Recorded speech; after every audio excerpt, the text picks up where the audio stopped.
اللهم صل على سيدنا محمد وعلى آل سيدنا محمد. أعوذ بالله من الشيطان الرجيم. بسم الله الرحمن الرحيم. الحمد لله رب العالمين، والصلاة والسلام على سيد المرسلين وعلى آله وصحبه أجمعين. رب اشرح لي صدري ويسر لي أمري واحلل عقدة من لساني يفقه قولي. سبحانك لا علم لنا إلا ما علمتنا إنك أنت العليم الحكيم. ولا حول ولا قوة إلا بالله العلي العظيم. Kitab Faridatul Faraid. Kitab Faridatul Faraid, muka surat 13.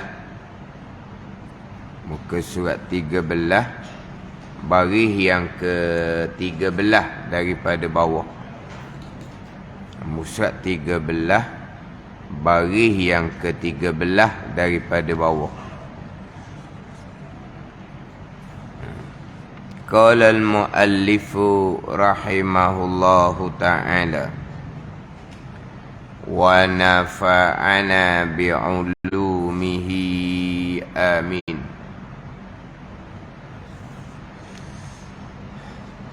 Dan mustahil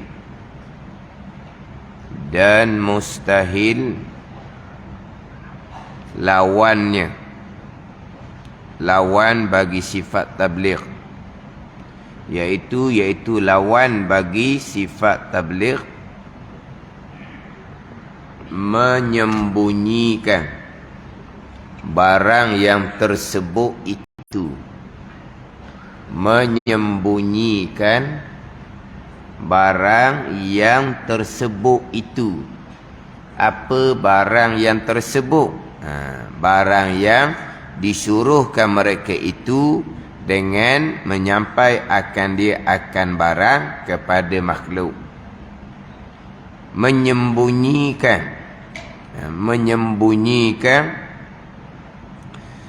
barang yang tersebut itu. Dia mudah je lah.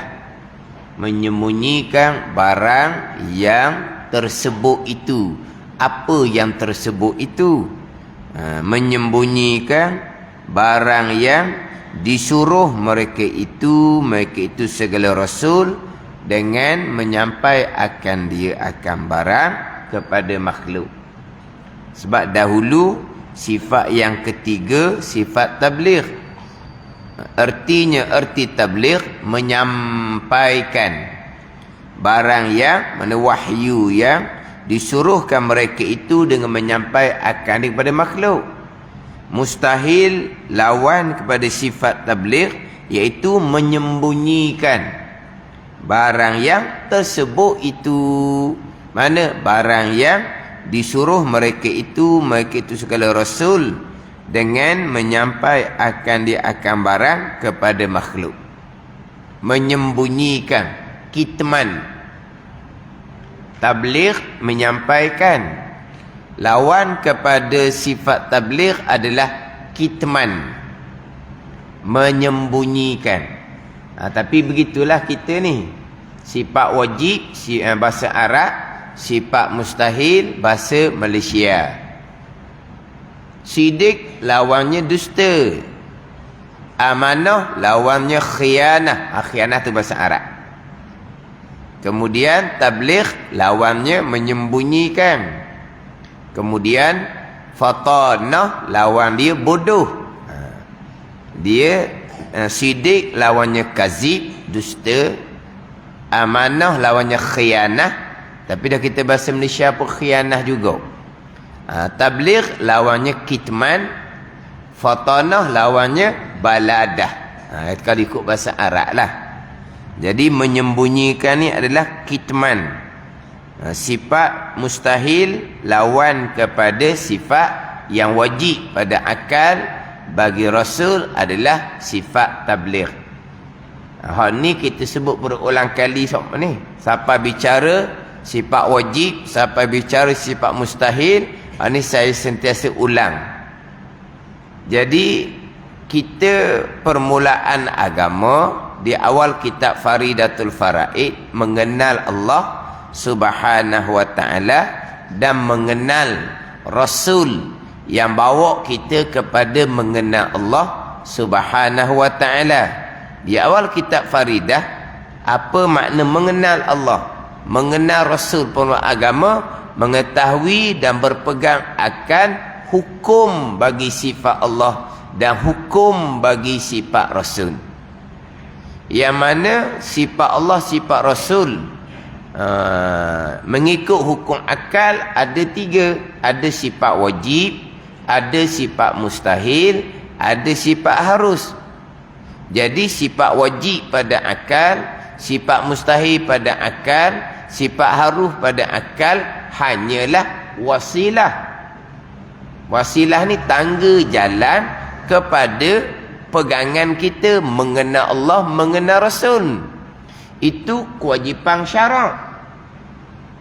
Kan dia ada hukum akal, dia ada hukum syarak, satu lagi dia panggil hukum adah. Dia ada 3 hukum kan? Hukum akal, hukum syarak, hukum adah. Hukum-hukum ni keputusan. Hukum akal, keputusan yang berlandaskan kepada fikiran akal. Hukum syarak ni hukum yang dihantarkan oleh Allah Subhanahu wa taala melalui Rasul. Itu hukum syarak. Hukum adah, hukum keputusan yang berlandaskan kepada hak sokmo, hak sentiasa. Maka apabila makan banyak, hak sokmonya kenyang, maka hukum adahnya makan banyak wajib kenyang. Makan tak makan, kalau tak makan adah sama sokmonya laporlah. Oh nyatilah bulan Ramadan ni, bulan pagi ni tak rasa apa lagi. Masuk bulan petang kok, laporlah. Kenapa lapar? Kerana tidak makan. Ada tidak makan tapi kenyang gitu. Ada tak? Tak makan tapi kenyang je. Dia lapar sebenarnya tapi minda fikiran dia melayang ke lain. Dia tak ingat ke lapar. Jadi apabila tak makan, maka mustahil kenyang. Apabila makan tapi makan sedikit, terkadang kenyang, terkadang tidak. Jadi makan sedikit harus kenyang, harus tidak. Itu panggil apa? Hukum adah. Mana makan banyak wajib kenyang, makan banyak wajib tu bahasa Arab. Bahasa Melayu makan banyak mesti kenyang, pasti kenyang, sahih kenyang, mustahil tak kenyang. Oh jadi makan banyak wajib kenyang, mesti kenyang, pasti kenyang, mustahil tak kenyang. Tuhan buat belaka itu hukum syarak. Ni cakap hukum adah. Cakap hukum adah. Makan banyak wajib kenyang, mustahil tak kenyang. Wajib kenyang. Yang mengenyangkan tu Allah buat. Yang mengenyang tu Allah buat, itu hukum syarak. Jangan tukar bimbo. Orang cakap hukum adah. Hukum adah ni bicara dalam kitab mana? Dalam kitab Tauhid. Dan kita tauhid lah bicara hukum adah ni. Cuma dalam kitab Faridah kita ni tak ada hukum adah. Dia hanya datangkan hukum akal dan hanya datangkan hukum syarak. Hukum syarak pun hukum wajib syarak je didatangkan, bukan hukum syarak yang 5 tu. Yang hanya datangkan wajib syarak, didatangkan 3 hukum akal.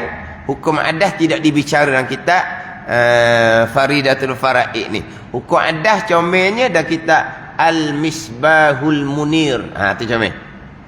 Dalam Al-Misbahul Munir didatangkan hukum syarak taklifiyah yang 5, hukum akal yang 3, kemudian hukum adah yang 3. Kemudian didatangkan hukum syarak yang dipanggil hak hukum akal aridi, pun didatangkan dalam kitab Al-Misbahul Munir.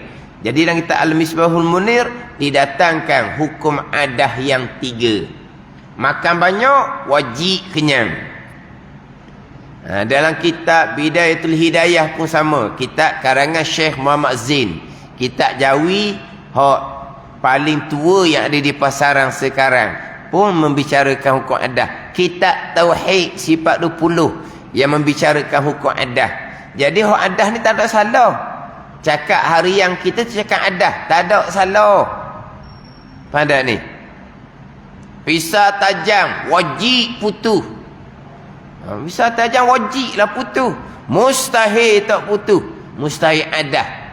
Tu berlaku kepada Nabi Ismail AS tu, itu dia panggil mukjizat yang menyalahi adah. Dia panggil apa? Bukan dia panggil yang menyalahi adah. Mana menyalahi adah? Peliklah. Hak adah pisau tajam wajib putus, wajib lu. Tapi menyalahi adah dia panggil mukjizat. Perkara yang menyalahi adah. Kalau kita sebut kata pisau tajam wajib putus, hukum adah. Tak putus menyalahi adah. Tapi putus ke tak putus ke, hukum syarak Tuhan buat belaka. Hak adah pun Tuhan buat, menyalahi adah pun Tuhan buat. Mukjizat yang berlaku tu hanya zahir pada tangan Rasul. Itu ayat kita. Kita ambil perhatian molek. Mukjizat perkara yang mencari adah yang zahir pada tangan Rasul. Zahir pada tangan Rasul. Tapi bukan Rasul yang menjadikan. Yang menjadikan adalah perbuatan Allah. Jadi yang berlaku adah perbuatan Allah, menyalahi adah mukjizat perbuatan Allah. Tapi hak adah ni zahir perbuatan kita. Mukjizat zahirnya perbuatan Rasul, tapi hakiki batinnya semuanya adalah perbuatan Allah. Ada ni. Tu dia panggil menyalahi adah. Mana ada hukum adah. Jadi cakapan harian kita hanyalah cakapan adah. Pegangan tetap dah masing-masingnya yang berlaku perbuatan Allah Subhanahu wa taala. Tu tak kosek dah tu tak gerak dah. Cakapan harian, hukum adah. Ada ni. Jadi hukum akal adalah wasilah tangga kepada hukum syarak. Permulaan agama wajib atas tiap-tiap mukallaf mengetahui dan berpegang akan hukum bagi sifat Allah dan sifat Rasul. Itu kewajipan syarak yang permulaan agama. Wasilah jalan tangganya melalui hukum akal. Maka keluarlah jalan yang masyhur aqaidul iman yang 50. Atas jalanan yang masyhur aqaidul iman yang 50. Simpulan iman yang 50. Yang mana dalam simpulan iman yang 50 tu termasuk sifat yang mustahil bagi Allah 20, sifat mustahil bagi Rasul 4. Jadi aqaidul iman, simpulan iman macam mana sifat mustahil, pegang hukum dia. Apabila akal memutuskan kitman menyembunyikan wahyu ni mustahil bagi Rasul, akal tak terima. Rasul yang dipilih oleh Allah, yang ditugaskan untuk menyampaikan, tiba-tiba Rasul ni menyembunyikan. Jadi kalau kita mari situ kau, Allah Ta'ala ni salah pilih orang. Kalau kita gitu, salah pilih orang lah. Lantik seseorang yang ianya pilihan Allah, bukan Rasul yang meminta, bukan kaum Rasul yang memilih, bukan. Allah yang memilih seseorang untuk menjadi Rasul, menyampaikan. Tiba-tiba yang Allah pilih ni dia tidak menyampaikan. Jadi Allah Ta'ala jatuh jahil lah, gitunya salah pilih. Kalau kita salah pilih tak pelik, salah pilih semua kitanya. Salah pilih kawan, salah pilih. Pilih kawan makan kawan. Salah pilih. pilih pasangan, jadi macam-macam. Pilih menantu, jadi macam-macam. Salah pilih, kena kencing hari-hari. Dah salah pilih. Kan sekarang ni kan kencing, kena kencing. Dia kata berjeruk kepala.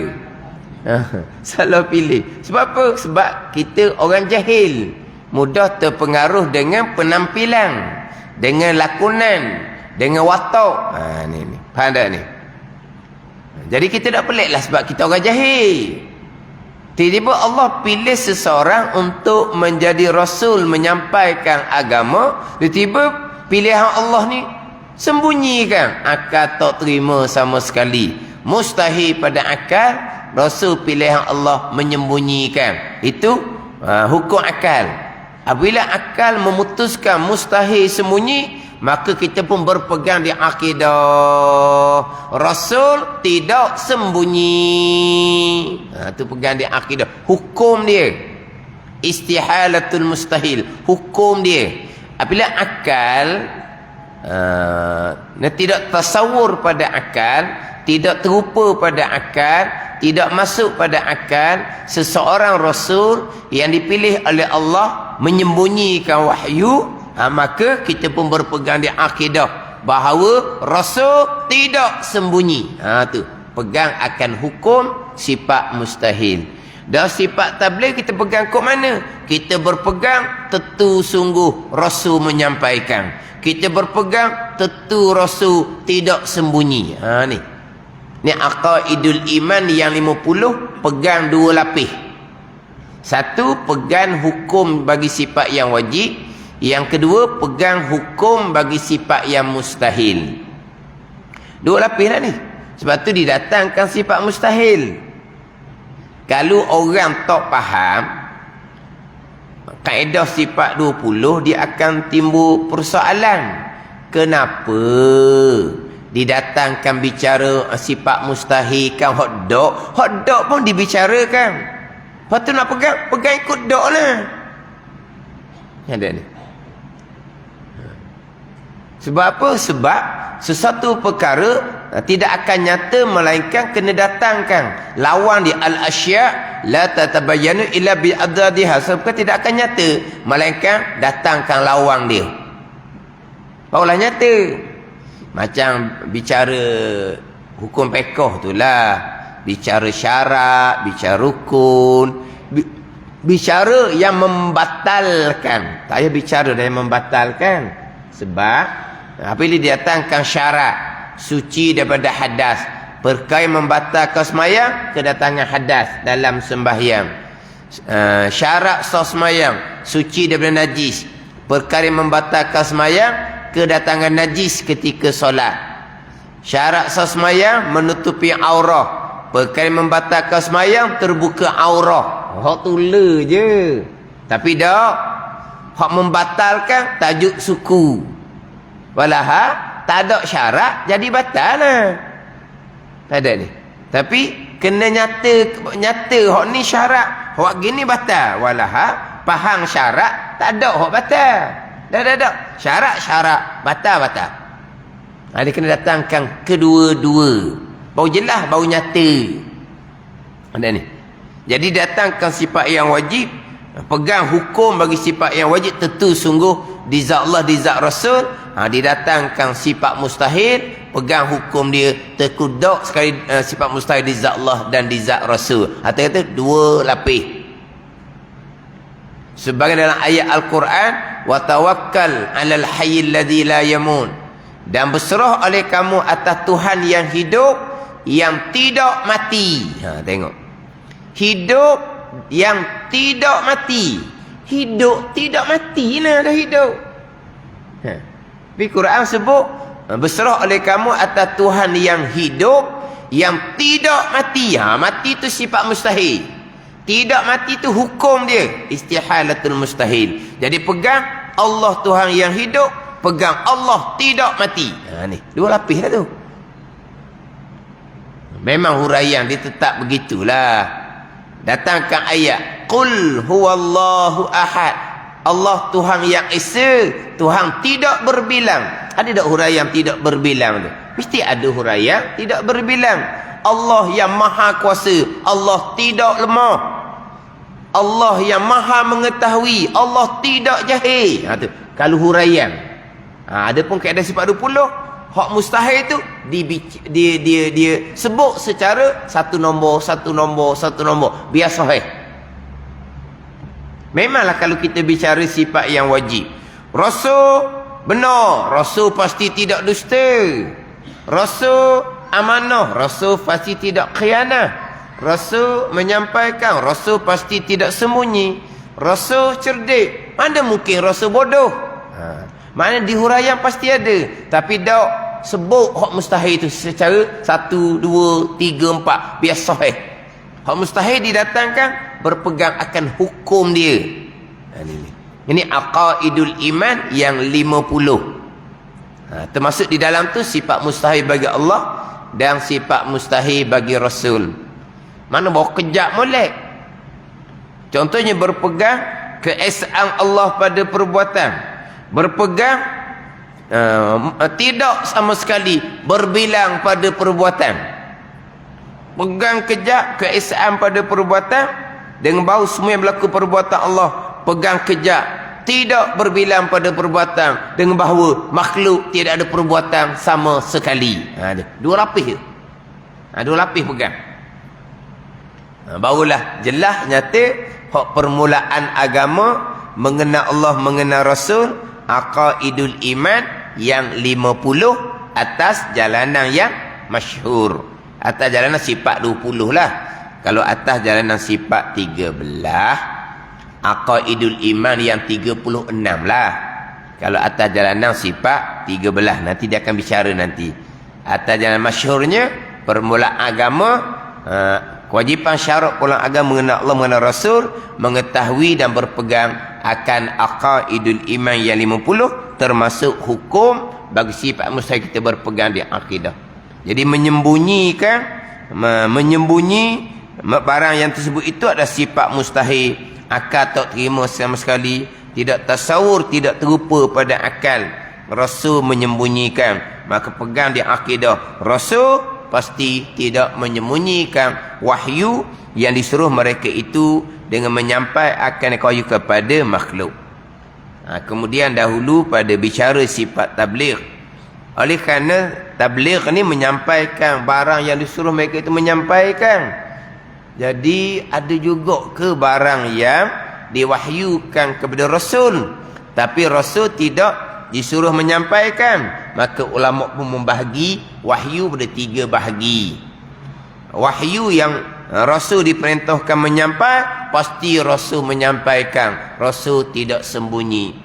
Adapun wahyu yang diperintah kepada Rasul, wahyu yang disampaikan dari Rasul hanya untuk Rasul, tidak dibenarkan menyampaikan, Rasul tidak akan menyampaikan. Sebab Rasul ni pilihan Allah, orang yang paling hampir dengan Allah. Ada wahyu yang khusus untuk Rasul sendiri, yang tidak disuruh menyampaikan kepada makhluk. Ada wahyu yang mana Rasul diberi pilih untuk menyampaikan kepada setengah sahabat dan tidak menyampaikan pada setengah sahabat yang lain. Sebab kita maklumlah, sahabat sendiri martabat kedudukan mereka di sisi Allah tidak sama. Yang nyatanya Sayyidina Abu Bakar radhiyallahu anhu lebih tinggi daripada Sayyidina Umar radhiyallahu anhu. Sayyidina Umar radhiyallahu anhu lebih tinggi daripada Sayyidina Utsman radhiyallahu anhu. Sayyidina Utsman radhiyallahu anhu lebih tinggi daripada Sayyidina Ali karramallahu wajhah. Hak ni ahli syurga belaka dah ni. Wajib syurga belaka dah ni. Tapi martabatnya tidak sama. Ketika Sayyidina Abu Bakar infak sekalian harta, Sayyidina Umar infak setengah harta. Pada ni kan kita biasa dengar kisah tu kan. Jadi Sayyidina Abu Bakar infak sekalian harta yang ada pada Sayyidina Abu Bakar radhiyallahu anhu. Kemudian Sayyidina Abu Bakar pun duduk di masjid mengatik.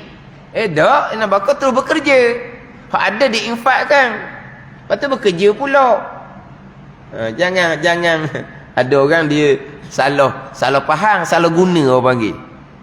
Salah guna. Dia anak bini makan tak cukup, mai duduk beramal masjid. Lepas tu anak bini rumah macam mana? Saya tinggal Allah dan Rasul. Tinggal Allah dan Rasul. Sayyidina Abu Bakar radhiyallahu anhu. Tinggal Allah dan Rasul di rumah. Saya nak bakar dia lalu, siapa? Isteri saya nak bakar, siapa? Anak-anak saya nak bakar, siapa? Dan dia tu, dengan saya nak bakar dekat ke? Keluarga dia macam mana? Balik-balik, tak ada. Balik rumah mak ayah dia. Tinggal Allah dan Rasul. Bila nak ceritanya, dia kalangan sahabat sendiri pun, tak sama martabat. Jadi ada wahyu yang mana Rasul menyampaikan kepada setengah sahabat, Rasul tidak menyampaikan kepada setengah sahabat yang lain. Sebab itulah dalam kitab-kitab tasawuf hakikah akan dibicarakan berkaitan dengan 3 ilmu ni. Dan kita Adur Nafi membicarakan 3 ilmu. 3 ilmu yang mana kita wajib menyampaikan, yang mana kita dilarang menyampaikan, yang mana kita diberi pilih untuk menyampaikan pada setengah, tidak menyampaikan kepada setengah. Ada dibicarakan kita Adur Nafi, kitab tasawuf hakikah. Itu cerita wahyu daripada Allah kepada Rasul. Jadi balik kepada ilmu yang dikurniakan oleh Allah Subhanahu wa taala, ada 3 ilmu. Lil alimi salah satu ulumin. Bagi orang berilmu ada 3 ilmu. Ada ilmu yang mana kena wajib sampaikan kepada semua. Ada ilmu kena pilih, ada ilmu yang tidak boleh disampaikan. Itu hanya ilmu antaranya dengan Allah Subhanahu wa taala. Ilmu yang wajib disampaikan sampai betul-betul lah, secara jelas-jelas. Kalau dengan kaedah sekarang kau, secara live FB. Itu sekarang. Secara live FB. Sebagaimana babu-babu foto ni, live FB. Yang mana satu dunia boleh ambil manfaat. Pada ni live FB lah, satu dunia boleh ambil manfaat. Saya masa dulunya mula-mula minta buat live FB tu, satu syarat je lah, istiqamah tu je. Jangan sekali mari rakam, lepas tu tak mari pula minta maaf. Nak buat live FB boleh, kena istiqamah. Payah apa nak istiqamah? Yang mengajar seorang, yang tukar rakam berapa orang? Berapa orang ni? 5, 6, 7 orang tukar rakam. Tak boleh tetap juga. Dulu ada. Dulu ada. Tak siapa tukar rakam. Ni nak kena potong dah ni. Taklah. Jadi 5, 6, 7 orang boleh lah, gile lah. Gile. Cuma adalah hak yelah manusia biasa. Tak bangun subuh lah apalah, manusia biasa. Tu tak lama tu. Sebab syarat dia gitu je. Nak rakam boleh, istiqamah. Dulu sampai hari raya pun ada. Dulu kuliah sebelum Jumaat hari raya. Orang yang 6-7 orang tu kena rakam lah. Hari raya. Sebab kuliah sebelum Jumaat dulu. Jadi selagi Jumaat ada, selagi tu ada kuliah. Dan hari raya ada Jumaat ke tak? Kebetulan hari raya tu Jumaat, ada kuliah. Lepas tu tukang rakam, lah. Waktu tukang ngajar pun raya juga, bukan tak raya. Tukang rakam kena rakam lah. Tu je syarat. Sebab ini ilmu untuk semua. Ilmu untuk semua. Sampaikan untuk semua. Buat live FB lah. Tapi ada yang tak bagi buat live FB. Kenapa? Tu kena usul periksa lah. Kenapa? Ada saya kenal. Dia tak buat live FB. Apa buat live lah. Orang minta apa tambah. Dia kata saya ni baru mengajar Ustaz. Banyak salah dia kata. Kalau saya buat live FB, siapa ke bila lah hak salah tu hidup. Bila buat live FB, tak ada nak padang tau. Orang share kan, tak ada nak padam tau. Kalau saya ajar salah, dia kata. Dia alasan di situ. Dia takut. Yelah, baru-baru kan. Baru-baru takut ada salah, ada apa. Itu alasan dia. Dia tak bagi rakam sebab dia kata, mana kalau tak tahu rakaman, dia kata terhad, Bila berlaku tersilap, tersalah, mudah saya perbetulkan pada ada-ada tu. Perbetul baliklah. Mudahlah sikit dia kata. Kalau buat live kok, ramai orang dengar, orang share, orang apa. Sungguh, salah pengajaran ni. Yang mengajar tu sebut lain dah kemudian. Orang share lagi hak lama. Share lagi hak lama. Walahal yang mengajar tu ubah dah hukum tu. Tak betul disebut dahulu. Yang sebenarnya begian. Tapi orang tak tahu. Kita tak share hak lama. Hak salah. Hati dia tak murak, ada kawan dia tak murakan. Kerana tu. Ada pula yang kata, oh ilmu dini mahal. Ilmu tinggi. Kalau ilmu tasawuf haqiqah, tak apa tak murakan. Sebab apa? Ilmu mahal, ilmu tinggi. Kemudian yang mengajar pun tinggi, yang belajar pun orang hebat-hebat belah kedah. Tak apalah. Tak sekarang ni dia jadi macam dulu. Macam dulu orang nak cari ilmu hak senyap-senyap. Hak tak ada di majlis surah. Hak senyap-senyap gitu. Hak tu mahal. Hak tu mahal. Hak tu mahal. Sekarang ni gitu orang nak cari ilmu yang tak ada live. Dia kata ni hak mahal. Hak live tu murah dia kata. Sebab semua orang. Memanglah hak ni fardu ain. Ilmu budak-budak aja. Memang kena semua orang. Ilmu kamu ilmu mana? Ilmu tahap mana? Oh, tahap tinggi. Dah anak murid tu tahap mana? Fardu ain pun tak lepas anak murid tu Anak murid tu belajar fardu ain pun. Belajar hari ni, esok lain dah disebut. Mengajar minggu ni, minggu depan, lain dah disebutnya. Apa hak belajar tu pun dah apa cerdik mana dah, tua dah. Dah apa nak ingat mana dah. Badan ni. Tak apa nak ingat mana dah. Tak boleh menguasai ilmu pun. Sebab orang tua dah. Tak apalah. Kewajipan belajar. Tak apa. Mana apa? Fardu ain pun. Tapi orang nak cari hak. Ni. Hak mahal ni. Hak tak ada live FB. Live FB lah. Kalau ilmu hak syariat. Ilmu fardu ain live FB. Ilmu hakikat. Berkelayakan ke tak? Seseorang nak mengajar ilmu hakikat. Dia letak kena tempat ke tak? Tengok. Hak nak belajar tu siapa? Pada ni. Ini apa yang gitu. Nak cari hak ilmu-ilmu yang jadi hak live FB ni ilmu murah-murah, ilmu rendah-rendah. Nak cari ilmu yang mahal-mahal, ilmu nak pasang gitu. Ini manusia ni lama dah pasang gitu. Lama dah. Hak jenis cari rumah-rumah jumpa-jumpa ni lama dah. Saya pun dulu gitu juga cari pergi rumah ni orang lebih. Pergi rumah belajar. Tak betul. Sebab apa? Sebab kita ada asas. Dulu pun gitu juga. Sama je orang cari ilmu ni. Dia nak cari hak pelik-pelik daripada orang. Sebab nak cepat dia tuk keramat.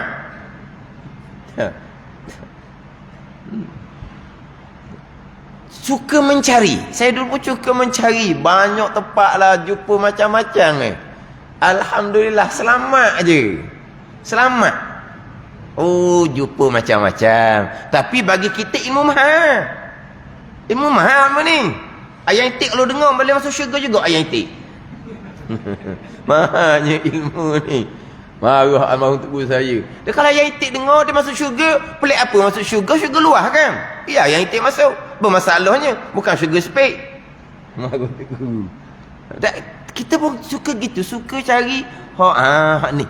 Siapa pergi rumah dia malam-malam ni? Ada 10 orang, 20 orang ni. Kita nak gitu Nak gitu. Tapi oleh kerana sebab ada ilmu dah, kok mana nak pergi ni? Pergi 2 kali berhenti. Pada ni. Hak ni tak tinggal dah ni. Hak sebati, hak tetap 10-20 orang ni, tak tinggal ni. Sampai kematian dah dengar orang dah. Sebab dia kata ilmu mahal. Jadi sekarang ni pasal gitu pula. Memang ada yang tak merakam. Kenapa tak merakam? Tuan-tuan guru baba rakam. Sebab ini ilmu fardu ain yang sepatutnya kena seluah-luahnya. Dalam keadaan kehidupan dunia yang agak sibuk sekarang ni, kita buka ilmu seluah-luahnya. Ilmu fardu ain. Barulah pergi pada ilmu tasawuf haqiqah contohnya. Hak ni kita tengok. Nak buat live pun kena susun macam mana, kena letak macam mana. Bukan buat live, tapi kena susun molek. Jadi kalau tak mau rakaman, kenapa? Ada orang dia anggap ilmu tu ilmu mahal, bukan ilmu biasa-biasa. Kena cermat pula situ. Sebab kalau buat live ni, kalau salah mudah disedari oleh orang lain. Nak harap tukang dengar tu kalau salah dia tak tahu salah. Kalau buat live, orang lain boleh periksa. Allah kata, ni macam mana dia ajar seumpama ni pelik ni. Betul ke tak dia ajar ni? Lebih mudah diketahui kesalahan. Tapi apabila disembunyikan, tak buat live, jadi payah. Pandai ni. Ini satu-satu perkara. Kena cermat pula situ. Kena cermat. Jangan anggap apabila tidak ada live, maka ini ilmu yang maha. Ilmu yang tinggi, ilmu yang maha. Siapa yang nak menyampaikan? Ilmu tinggi, ilmu maha. Yang nak terima ni orang yang kaya-kaya sebab barang maha. Nak bawa barang mahal, yang boleh terima orang kaya-kaya. Gitu. Dia kata ilmu mahal. Tapi yang mari nak belajar ni, kaih pagi, makan pagi, kaih petang, makan petang. Pada ain pun tak tahu ke mana hala. Itu bukan ilmu sebenar. Itu bandingan. Mana kalau hak mahal, orang kaya raya yang layak nak terima. Orang mana ni? Orang yang ilmu fadhu ain kemah, amal fadhu ain kemah, zahir batin.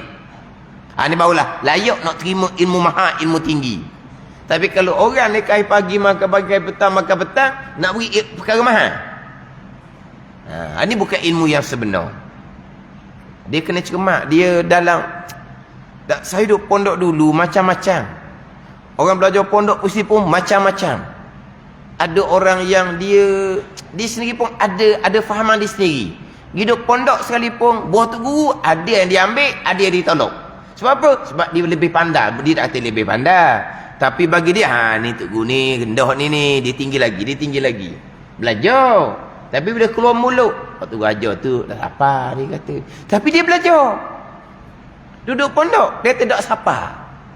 Tak sapa, dia belajar dengan siapa? Ada guru yang terdahulu, yang tidak berguru. Dia kata laduni. Tu laduni. Ni. Dia waktu guru mengajar. Orang tu pergi Mekah. Balik Mekah mengajar. Yang Tok Guru ni duduk Mekah 30-40 tahun mengajar. Tak siapa. Hak pergi Mekah mengerjakan haji, boleh ilmu laduni Mekah. Hak tu hak ilmu sebenar. Bayangkan. Tok Guru duduk Mekah 30-40 tahun. Belajar dan mengajar di Masjidil Haram. Ilmu tak siapa. Almarhum Baba Najibudin Kerandang. 30-40 tahun duduk Mekah. Belajar dan mengajar di Masjidil Haram. Dia kata ilmu tak siapa. Yang ilmu siapa tu Guru dia hak dapat ilmu laduni di Mekah pada masa mengerjakan haji. Itu faham lah. Tapi duduk pondok. Dia macam-macam. Dia kadang-kadang kalau seseorang dia sudah terbabit dengan satu-satu amalan yang salah, dia agak sukar untuk berubat. Ada seseorang, dia dulu memanglah amalan dia pelik-pelik lah, tapi amalan sapa ke Tuhan lah. Amalan dia sapa ke Tuhan. Tapi salah lah amalan dianya. Alhamdulillah kemudian dia macam kita balik lah. Dia belajar gitulah macam kita balik. Saya bawa di ziarah seorang tuan guru.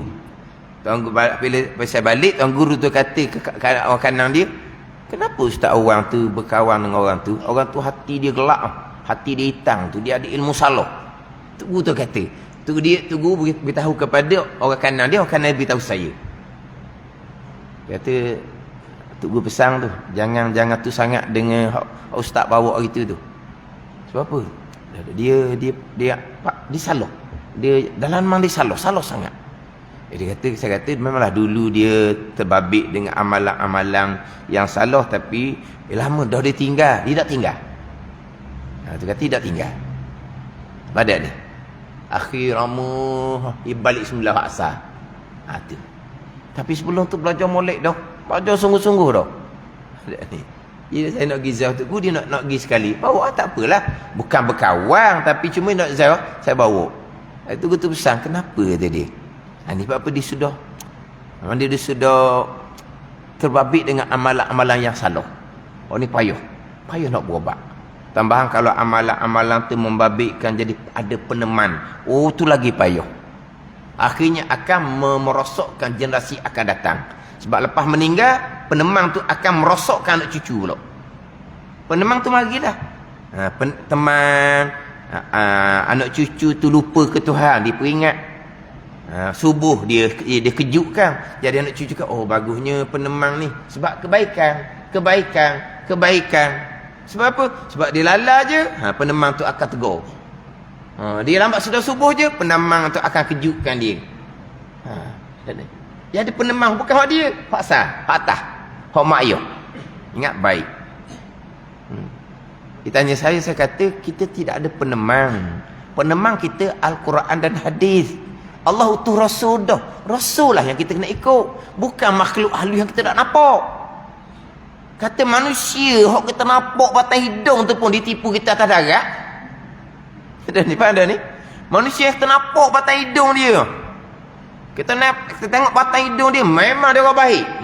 Orang jahat kena-kena. Dia tipu kita, tipu tak darat je. Kawan makan kawan. Ini makhluk halus yang kita tak tahu. Dia suruh buat kebaikan. Kebaikan mula-mula, lepas tu lama-lama dia pusing lah. Nyata kemudian nak berkahwin, supaya anak yang pertama tidak mati, kena pastikan lekat perut dulu baru berkahwin. Oh, itu penemang. Sebab kalau anak pertama lekat perut lepas berkahwin, anak tu akan mati. Jadi untuk selamat anak pertama, pastikan lekat perut dulu baru berkahwin. Lepas tu dia kata, boleh ada berzina gitu. Berzina dosa besar, membolehkan, menghalalkan zina jadi murtad. Tapi tidak pakar dalam nasihat. Sebab apa dia pakar penemang dia? Sebab penemang dia kata tolong dia, bimbing dia daripada budak lagi. Ingat baik. Ini kadang-kadang menyebabkan kadang-kadang anak cucu jadi sakit. Lepas sedar dia sakit, jadi baik, jadi berjuruh, jadi nak agama. Tapi di situ ada sambil ada. Ni bahaya. Ada ni. Belajar, tiba jadi sakit. Sakit doktor kata tak ada penyakit. Penemang yang ganggu. Bila dia sedar daripada sakit itu, dia jadi minat agama. Dia jadi minat agama, dia bercakap di tinggi je. Ini bahaya. Ini kadang-kadang mari daripada orang ngaji agama. Kadang-kadang bekasan-bekasan pondok orang tua dahulu. Sebab dia ada amalan-amalan dia ambil yang tak pernah layak dengan dia. Jadi ni kadang-kadang mari dia pondok Dia ada mari dia pondok. Sebab pondok ni dia macam-macam. Hak mari ni macam-macam. Tak ada tugu asal, turun tugu yang kedua. Tugu yang kedua ni dia lemah dah sikit daripada tugu asal. Maka sudah ada campuran yang lain. Ada dah pendamping yang lain yang duduk main dalam pondok tu. Hak tugu asal ni tak kemah dah dia punya dia punya kawalan pada murid. Tugu asal tu 100% murid ikut dia. Tugu asal meninggal, pengganti. Pengganti ni jadi penguasaan daripada murid tu tidak sepenuh dah.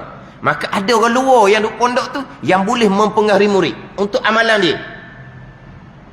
Tapi hak ni dia belajar tugas asal juga. Tapi walaupun dia belajar tugas asal, dia ada fahaman dia sendiri. Dia tak pakai sepenuh tugas asal. Tapi masa tugas asal ada, dia tak berani nak nampak. Lepas tugas asal tak ada, tubuh yang pengganti ni dia penguasaan dia sudah pecah dah. Artinya dia selit dengan amalan. Mari dia pondok sendiri, betul? Hak pelik-pelik ni pun. Atau kata kena cermat. Atau kena cermat molek. Lepas tu buat amalan cepat je boleh. Cepat je rasa. Cepat je naik makam. Itu semua tipu daya belaka.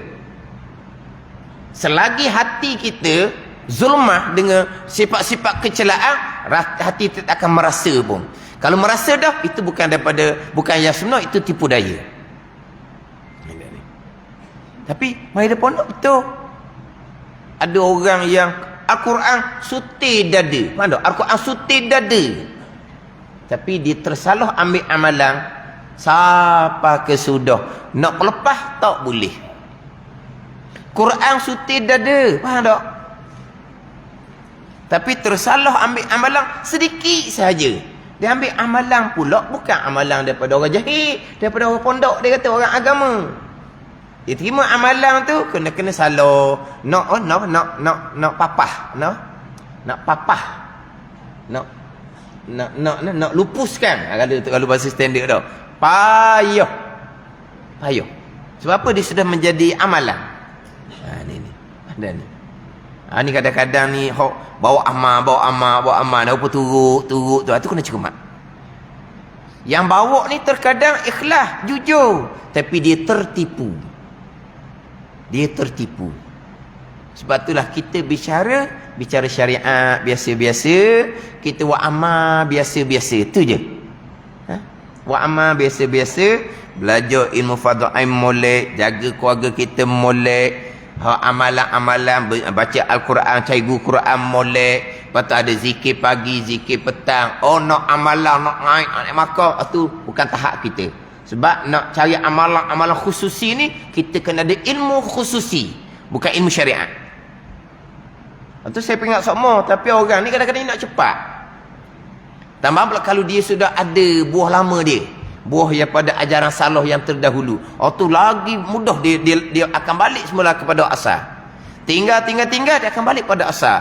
Sebab amalan yang macam zikir-zikir, kalau sebenar sedara sedaging, kalau tak sebenar sedara sedaging.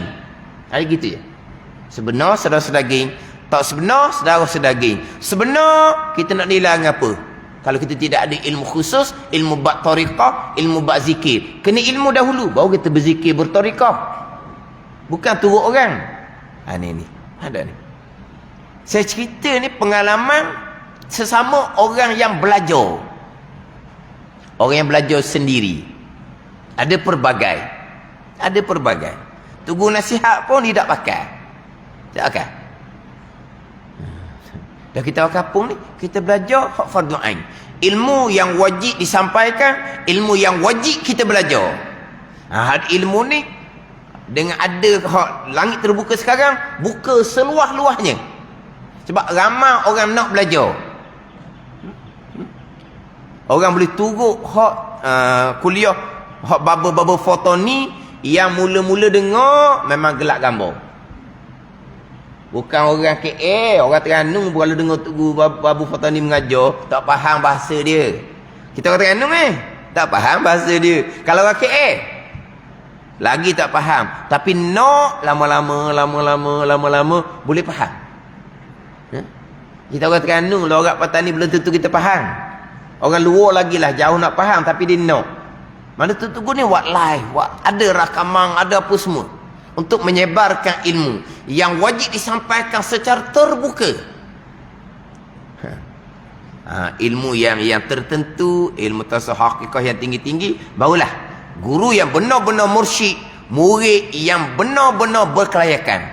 Kalau kita bandingkan ilmu dunia, guru tu tahap profesor, tahap pensyarah dah. Murid ni tahap hak periksa tinggi-tinggi belaka. Tu seolah-olahnya lah. Ni guru ngajar kalau rendah pun tak lulus, anak murid belajar kalau rendah pun tak naik darjah, tiba-tiba nak belajar ilmu universiti. Itu bandingan dia lah. Maka ilmu tinggi-tinggi tu kalau nak menyampaikan live, kena susun molek, kena ingat semua syariat kita macam mana. Dia hak ni terutama sekali orang perempuan. Orang perempuan lah hak mudahnya lah.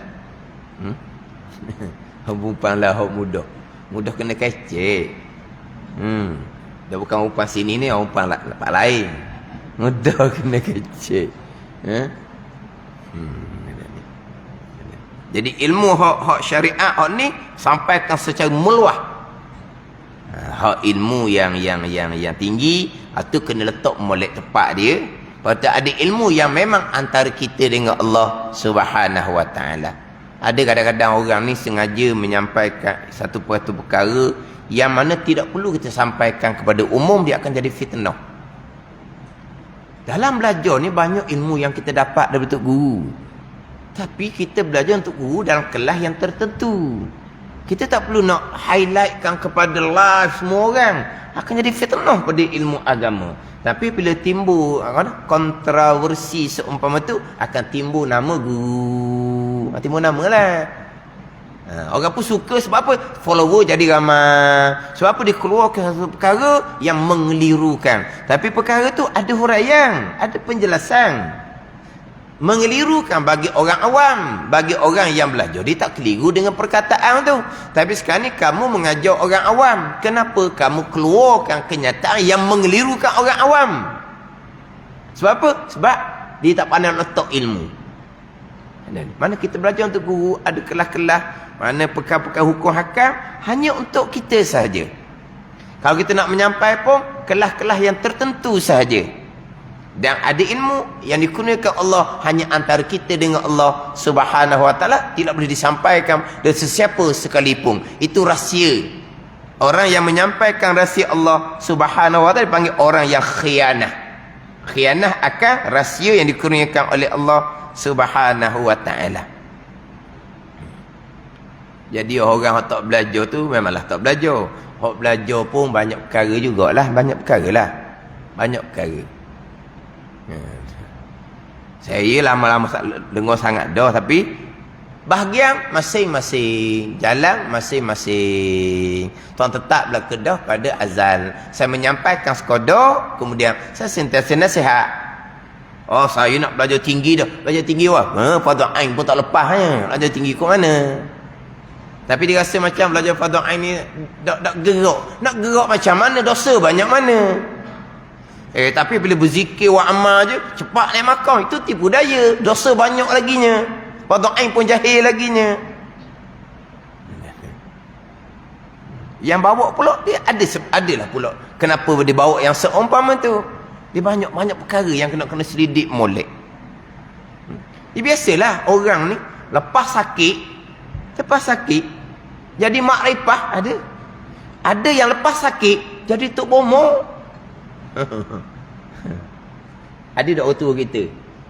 Hak kisah tok bomo di kerandang. Ada tak orang tua kita ni? Tok bomo masyhur di kerandang. Tak ada? Ada tak? Sama naik dengan pondok almarhum Babu Najibuddin Kerandang. Sama naik. Akhir tahun 80-an. Memang sama naik. Ada orang tahu? Ada. Akhir tahun 80-an. Tunggu buka pondok. Budak puang ni dia sakit. Comel budak puang ni. Dia sakit, lepas jadi sembuh tu jadi tu bomo. Gitulah. Lepas tu ada orang lepas sakit jadi makrifat dia ni. Dia ajar ilmu makrifat tinggi ada kok. Jadi tu bomo siapa peringkat tu daripada Johor, Singapura, Kuala Lumpur kena ambil nombor, kena sewa homestay tepi tu. Ada rumah sewa tepi tu. Siapa ke boleh buat kedai makan situ. Kalau pondok penuh situ hari-hari. Lepas tu lama-lama jadi slow. Dah budak biasa macam orang ramai je. Tak ada. Lepas sembuh jadi tu bomo. Ada orang tu dia sakit sebab apa? Sebab dia main dadah. Lepas daripada sembuh main dadah, jadi tu guru orang. Sebab dia dapat ilmu laduni. Malam-malam penuh kereta besar-besar mari rumah dia. Orang pun dak babik. Pergi keluar penuh kereta mewah belaka mari. Kereta orang kaya belaka. Sampai pukul 12 baru balik. Kita boleh belajar dak fardhu ain sampai pukul 12. Dah lepas tarawih kan pukul 10:30. Kita buat kelas fardhu ain sampai pukul 12. Pukul 10:30 sejam setengah. Okey dah. Pukul 12 baru balik. Mari jauh-jauh kereta besar-besar. Amalan apa dia ambil ya? Yang kawan tu dulu main dadah. Lepas tu jadi tak sihat. Lepas tak sihat tu sembuh jadi tu guru kan. Tu kita kata nampak lah. Tapi memang ada orang yang dia ada peninggalan lama yang merosakkan anak cucu. Ni baik, ingat baik ni peninggalan lama orang tua ni. Dia merosakkan anak cucu, dia ganggu anak cucu jadi sakit semua, belajar tak boleh. Lepas tu dia pun bimbing, bawa ke belajar agama sikit-sikit je. Tapi belajar sikit-sikit pun dia nampak macam pandai. Padahal itu mainan belaka dah, mainan. Akhirnya dia tunggu, cepat je dia tunggu. Boleh baca kitab-kitab hakikat, cepat jadi. Tu semua kena cermat belaka tu.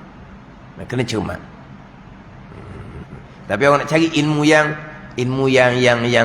mahal-mahal lah. Bukan ilmu ni, ilmu tak. Ilmu, beri semua orang ni kan, dikira ilmu tak standard lah. Ni ilmu fardhu ain. Kena sampaikan pada sekalian. Orang yang dikurniakan ilmu oleh Allah, dia kena amanah dengan ilmu. Menyampaikan ilmu yang dikurniakan oleh Allah. Jangan menyembunyikan ilmu. Orang yang menyembunyikan ilmu akan dilaknat oleh Allah Subhanahu wa taala. Katimul ilmi mal'unun.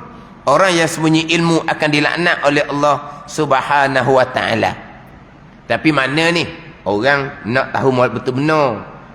Dia kata saya nak leh ke Panda, habis ribu-ribu pergi belajar jauh-jauh. Kamu nak tahu mudah-mudah, pergi belajar sendiri ya. Contohnya lah.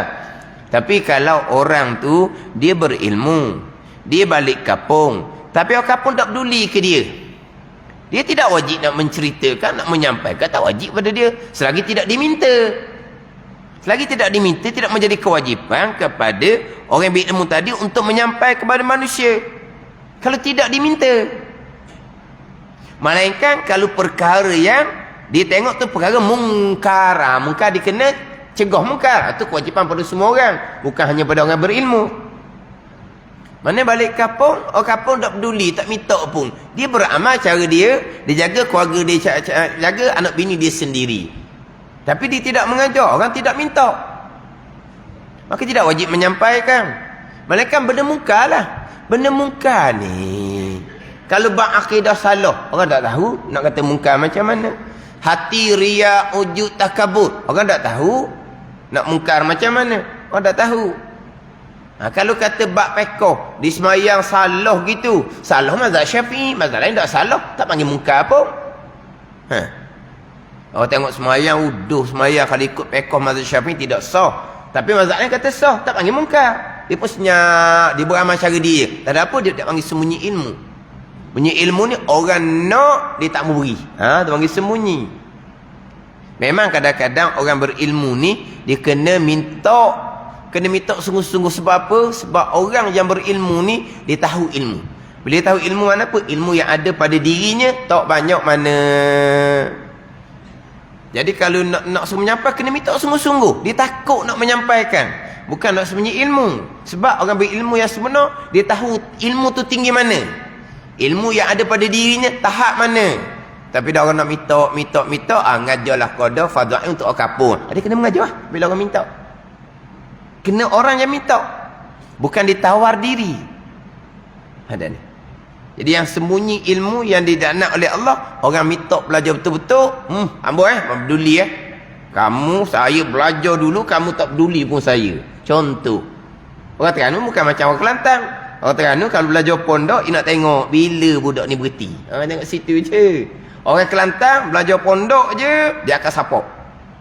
Orang kampung, ni kai pagi makan pagi, kai petang makan petang. Tapi orang kampung ada berah, ada ikan kering. Pergi kodok-kodok orang kampung. Sebab apa? Dia nak belajar agama. Bila hak belajar agama ni pandai, dia kena khidmat kampung dia, tak boleh lain-lain. Sebab apa? Ikat kontrak lah. Sign kontrak. Sign lah tu. Dan apabila dia pandai, dia berilmu, biasanya orang akan webining ke dia. Orang webining ke dia tu orang kampung lain.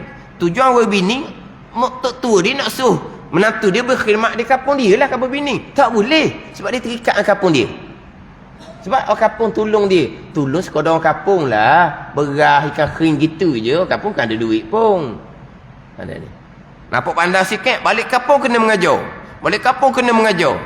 Dia baca kitab, orang kampung tegur. Salah tu, baca mula. Ada ni. Dia latih. Suruh mengajar. Itu cara Kelantan. Terengganu balik kampung, dia tak duli nak minta belajar ke apa, nak tunggu bila budak ni sekolah molek-molek berhenti masuk pondok, bila berhenti pondok. Berhenti dah pondok tu aku kata. Dia nak tengok tu orang Terengganu. Sungguh ni, kalau dululah, sekarang tak dah. Sekarang ni alhamdulillah lah, kesedaran pada ilmu pondok tu ada. Ni cerita dulu. Orang Kelantan memang lain. Saya biasa ikut kawan-kawan balik dah, kita hari Minggu kan nak jalan makan. Dia nak balik tu pala tak pening dah ni, nak baca kitab mana ni, dia tak balik saja. Dia balik kena mengajar tu ada standar dinding, hak mata kuyu tak pernah nampak mana dah mata. Pakai kain sebar je, kain macam kain basahan tu lah, dia buat kat Subang. Nampak nera je. Baca salah, dia tegur mula-mula. Dia tegur, kata pocik ni bukan sebarang, nampak dia standar dinding tu macam lena dah nampak. Pejam mata, baca salah je dia tegur. Tapi kenapa disuruh budak tu mengajar? Nak latih. Sebab apa? Untuk generasi akan datang. Itu orang Kelantan. Mana balik, kena wali ilmu. Pergi, orang kampung kawi, kodok-kodok orang kampung. Dia gitu. Mana balik pondok tu, memang berah lagi, ikan kering lagi. Duit sekodok-sekodok lah, kampung kan jadi duit pun. Ni. Jadi, bukan kata lepas habis belajar. Tengah belajar pun mengajar dah. Kita Terengganu lain. Sebab tu bila orang tak biasa mengajar, dia diminta mengajar, memang dia ada ilmu, tapi dia akan takut sebab dia tidak ada pengalaman. Dia tidak ada pengalaman. Ada pun kalau macam Kelantan, dia budak lagi dilatih dah belajar mengajar, dia ada keberanian. Dan bila dia mengajar, dia menyadari apa perkara yang dia kena belajar lagi. Sebab dia mengajar kan, oh sini saya tak tahu ni. Pergi dia pondok, mendalami lagi, saya tak tahu. Jadi kita kalau tak mengajar, kita tak tahu. Banyak benda yang kita tak tahu. Bila kita mengajar, baru tahu. Amadan ni. Jadi orang kata sembunyi ilmu jadilah anak ni, orang yang berilmu yang diminta mengajar.